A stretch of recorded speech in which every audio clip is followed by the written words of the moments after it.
Sebagai salah satu akses penghubung yang kerap dilalui warga, jalan utama Desa Pagarjati, Kecamatan Benakat, kondisinya sangat membahayakan pengendara.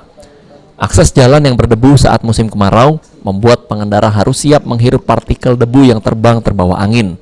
Selain itu, batu jalan sudah banyak yang menonjol karena terkelupas, hingga membahayakan apabila dilalui kendaraan roda 2.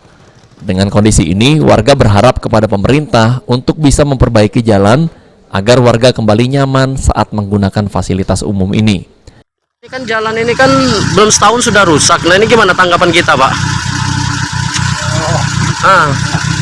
Kurang tahu macam mana lah itu di yang gawe itu kan kalau salah itu kan. Kalau gawe itu bagus, tak mungkin kan rusak. Belum sampai setahun, Pak ya? Mungkinan. Khawatir tak Pak jalan ini belum setahun rusak? Kan takutnya kan batu-batu koral ini. Ya khawatir, apalagi lagi banjir kan tidak tahu kita mana jalan yang bagus yang rusak yang ini yang bagus. Kita dijebak itu. Ya kan jalan ini kan batu-batu licin itu. Khawatir kita melintas ini, Pak. Ya. Khawatir, Pak ya? Gimana kita? Khawatir lah kita?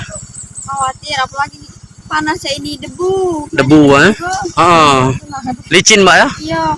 Sementara itu, pihak Dinas Pekerjaan Umum dan Penataan Ruang Muara Enim saat dihubungi belum bisa dikonfirmasi atas keluhan warga Desa Pagarjati mengenai pengerjaan proyek jalan pengecoran sepanjang 500 meter sudah rusak. Warga berharap agar jalan sebagai akses utama mereka bisa segera diperbaiki oleh dinas terkait dan warga bisa memanfaatkan akses jalan dengan nyaman. Mardiansyah, Val TV.